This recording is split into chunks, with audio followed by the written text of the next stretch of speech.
And then if you wake up in the morning and say, Mama, I have this great idea to change the world. And if she reads it and her response is, girl or boy, are you crazy? You're on the right track.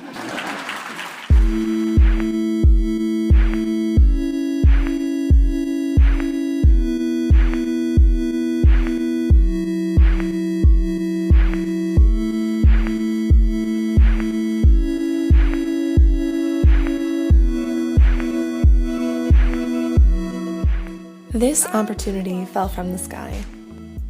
So, I reached out and I took it for what it was. A once-in-a-lifetime chance to see and hear some of the world's most inspiring peacemakers.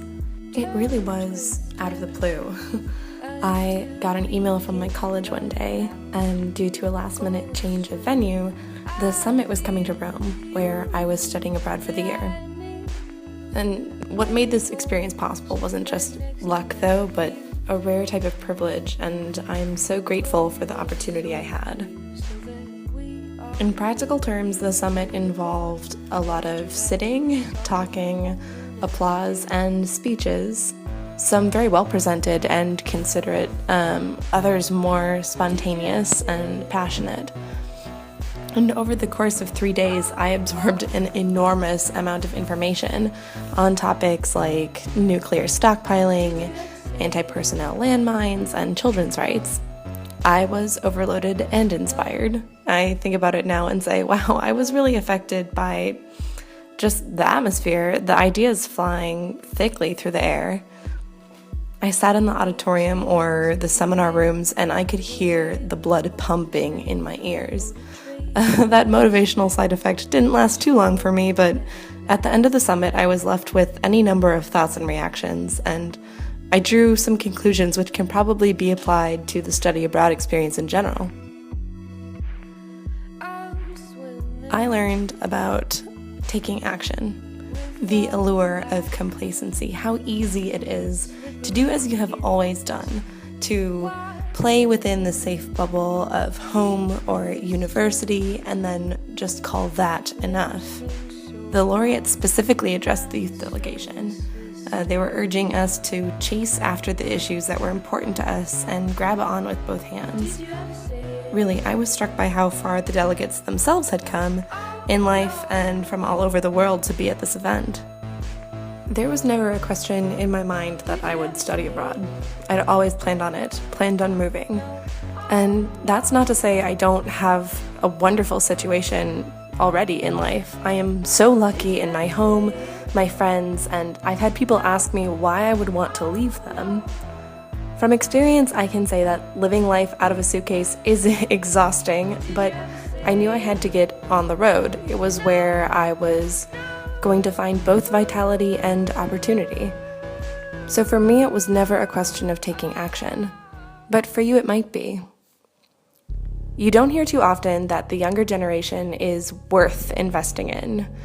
We are always too wild or too distracted, too oblivious or uncaring to deserve resources. And coming from a society more concerned with running the business of healthcare than reforming the industry of education, I was sort of shocked by the gesture of the laureates. They were very honest, very direct. They said they had faith in us, and they let that faith speak for itself. Now, I didn't realize how badly I needed validation until it was provided by these human examples. It's a simple message, but one I'd like to reiterate and maybe twist to suit this situation. Understand that we are worth investing in. And really, there's no better form of investment for the student than study abroad. It compels you to take responsibility for your learning in a new way. It forces you to be present and engaged.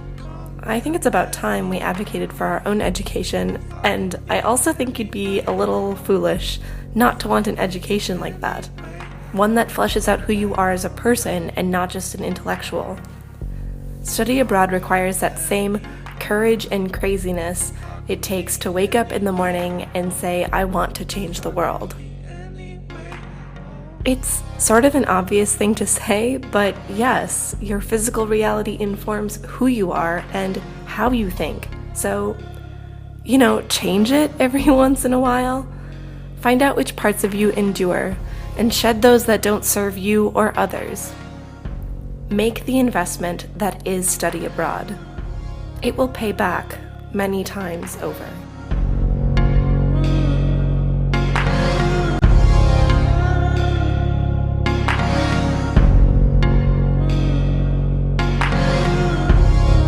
Critical is that you are so moved that you Come back, thunder.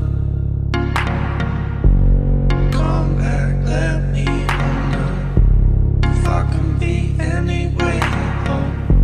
If I can be any way.